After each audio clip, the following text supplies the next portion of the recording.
Hey, welcome back to the How to Podcast series. This is Dave. Happy to be with you again. Today I have the top 10 things to consider when naming your podcast. I know we've talked about this in the past, but there's some more stuff I want to share with you around it. And I want to talk about a car that was released a while ago and some of the receptions and a little bit of the urban myth around it, around the Nova. The Chevy Nova. I wanted to talk to you about naming your podcast and why this is important to pick the right name here on the How to Podcast series. Here we go. So there's this urban legend that's out there floating around the world around the Chevy Nova. Now, this car was released a long time ago, and I know my family had one when I was growing up, and the Chevy Nova. There's a story that goes along with this that the Chevy Nova didn't do so well in Spanish-speaking countries in Latin America because the urban myth states that Nova is translated into no-go in Spanish. So a car that basically translates to Spanish as in no-go, like it's not going to go anywhere, it's not a good car, would kill sales in Latin America. Now, this was a very popular thing that was spread around back in the day, back before there was the internet. And it's funny, when you say something enough, people start to believe it. So it became this urban myth that went around and people believed that it was true. But I do have some Spanish-speaking friends, and they kind of helped me understand that the story of the Chevy Nova no-go, although it makes sense, the name no-go in Spanish is a little different than that. So let's explain a little bit more. Contrary to popular belief, the Chevy Nova actually did sell really well in Latin America and Venezuela. The Nova actually exceeded sales projections for Chevrolet overall.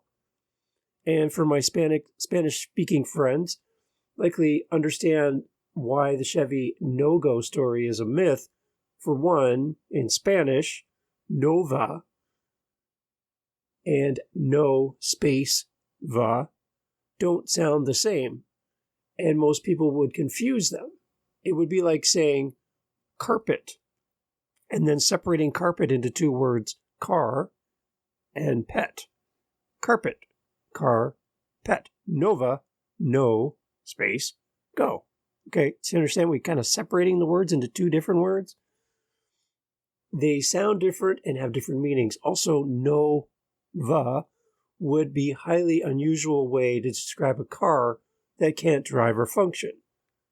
So the point of all this, as it relates to podcasting and cars, because this isn't a car podcast, is the importance of naming your show properly and coming up with something that is relevant to you, that you've put some thought into. I'm not saying to everyone that you need to make sure your name translates into every language so that everybody understands your podcast.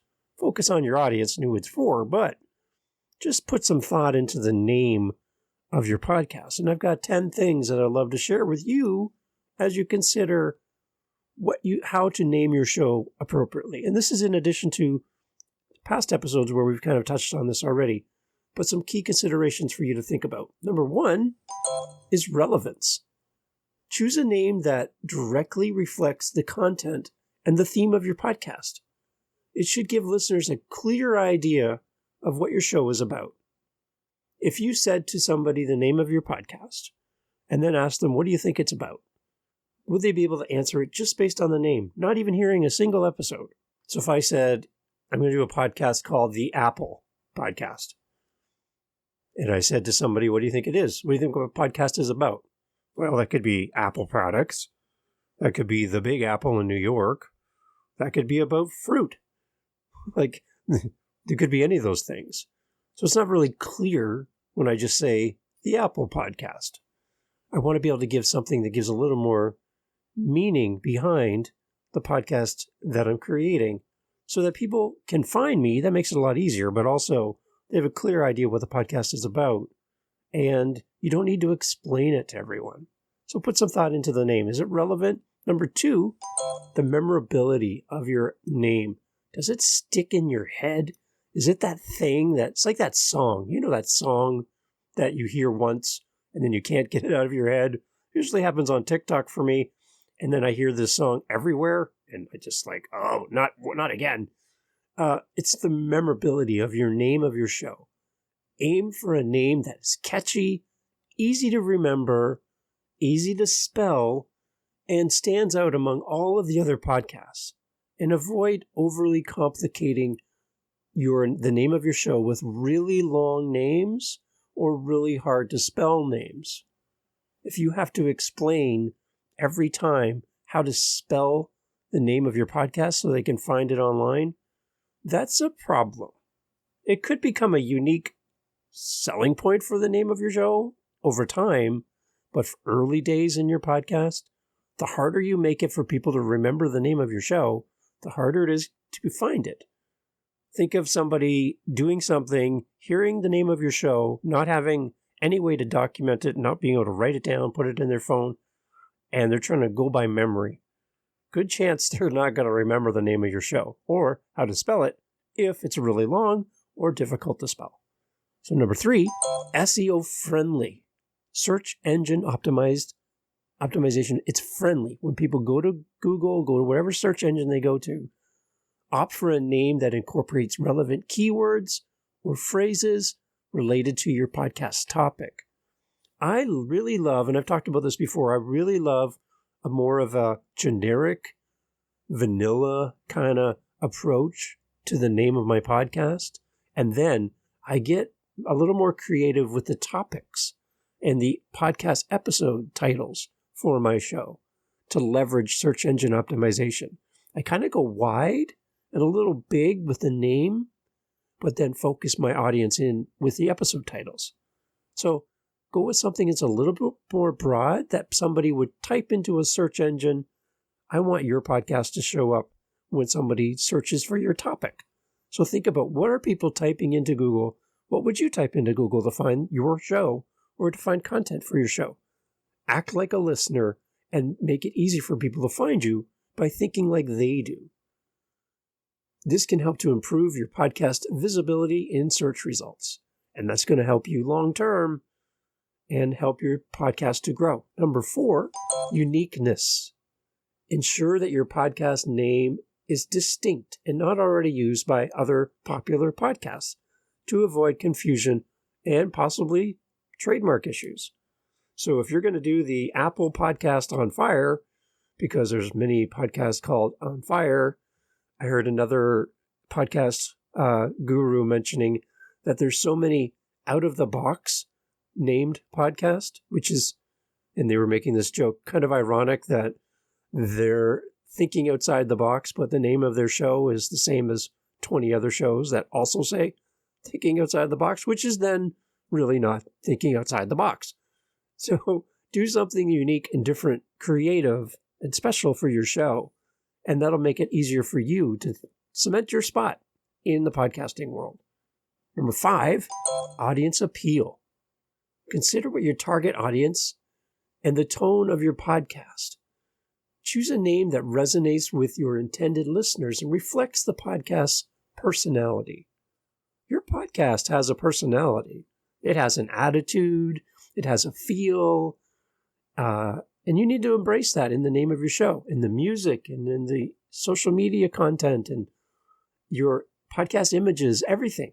The colors, the font. There's a little bit of a swagger for your podcast, and you need to capture that also with the name of your show. Number 6, the versatility of the name of your podcast. Make sure that you select a name that allows for potential growth and expansion of your podcast topics or content without feeling limited, boxed in. Have you ever painted your way into a corner and you're like, oh, I'm stuck. I'm stuck here now until this dries. Sometimes people do that with their podcast name. They paint themselves into such a small niche corner that they can't get out of, and they feel tied to that one specific topic. I love the idea of getting a focused audience for your podcast. I love the idea of having a niche, speaking to a certain group of people. That's great. That's the topic. That's the episodes. That's the content. The name of your show can be a little broader than your niche so that you have options. You have different directions that you can go within the umbrella of your podcast. So when we talk about niching down, I think you have a pass when you look at the title of your show. You want to give yourself some room to grow, to spread your wings and kind of let this podcast become what it's going to become. So be versatile with the name of your podcast. Number 7 is the domain availability.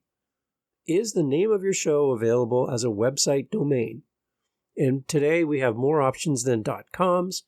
.coms are the most popular in North America, but in the US, that's kind of what the standard has been for many years. And people kind of put a big emphasis on .com as the holy grail of website addresses. But we know for our friends in the UK and in Australia that a .com is not really as important. In Canada, we have .ca websites, and that's a Canadian website that our American friends and anyone outside the country can't get because you have to be a resident of Canada. So that's why I have howtopodcast.ca, because no one else can get that. And the howtopodcast.com was gone, and I'm not wanting to send people there. I'd rather you come to howtopodcast.ca. That's where I am. So get a website domain that works for you in your country and make sure that it's available. You don't want to be tied into bad content or bad reviews for another show because you picked a name that was similar or the same as another show. Don't compete on that level. Be creative and pick the name early. Grab the domain. You can always buy the domain. Sometimes it's like $12 a year. That's $1 a month. That's pretty reasonable. Buy the domain and sit on it. And if you don't want it after a year, you can just let it go. But go check and buy your domain. I love GoDaddy for this, GoDaddy.com. You have a domain search right there. It's for free. You can just go in and look up domains and see what's available. So that's a great option. If you ever need help buying a domain, let me know. I can help you with that. Number 8, your social media handles. This is really important as well because you want to have a seamless, cohesive message to your audience through the domain, through the website, the name of your show, and all your social media handles. You want to have something that's consistent. So once you settle on a name and what you're thinking about naming your show, make sure you look for the domain like we talked about, but also go through and look at the social media handles. Is it available on the platforms that you value most? I love getting my name on whatever platform comes out and reserving my spot. Even if I'm not going to be active there right away or in the future, I still grabbed my name. And anytime a new thing comes up, I'm always there signing up and getting my name, at least getting my foot in the door. It's a good thing to consider because you don't want to lose that down the road. If this new app or whatever becomes the place to be, you kind of want to be there. So even if you don't do anything with it, grab your name anytime something comes out. Social media handles are really important, and they help to ensure that the podcast name is available across everything. And it makes it easy, super easy for your listener to stay in touch with you. It's one thing to remember, and we can find you everywhere. And the one big thing I would say for you when you do your podcast episodes, instead of listing the 10 places you are on social media, what used to be called Twitter, now called X, your Instagram, your Threads, your TikToks, your Clapper, your Facebook, your YouTube, send them to your website and have all of those links there. It's a lot easier to remember one place to go than 25 different places that you could be found. Just send them to one place and list everything there, clickable links to all the different places right from your website. Your website should be home base, and everything else should be the other plates around the field when you send your audience out to find you.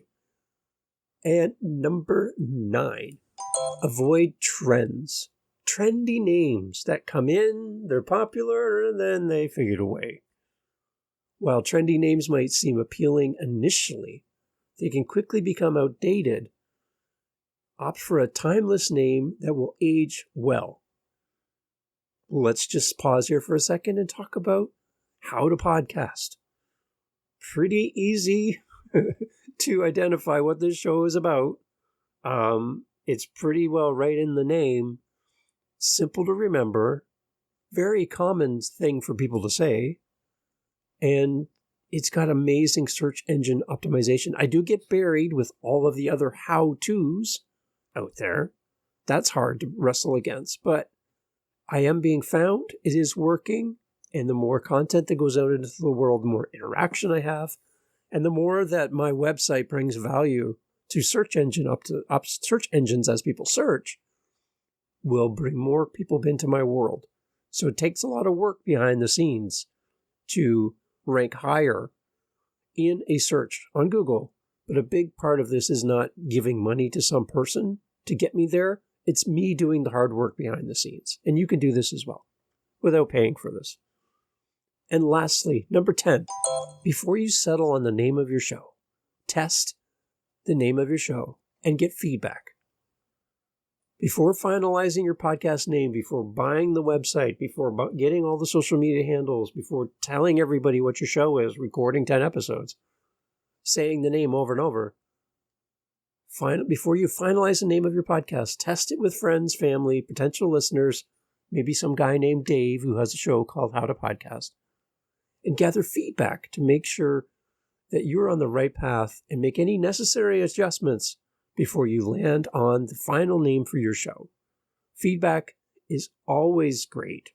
It's great to get feedback on your show, on your episodes, on your content, on your style of how you're delivering your podcast.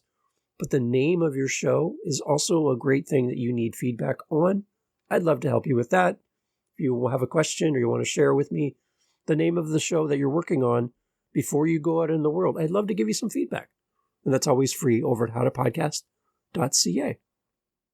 Selecting the right podcast name is critical in creating a successful show.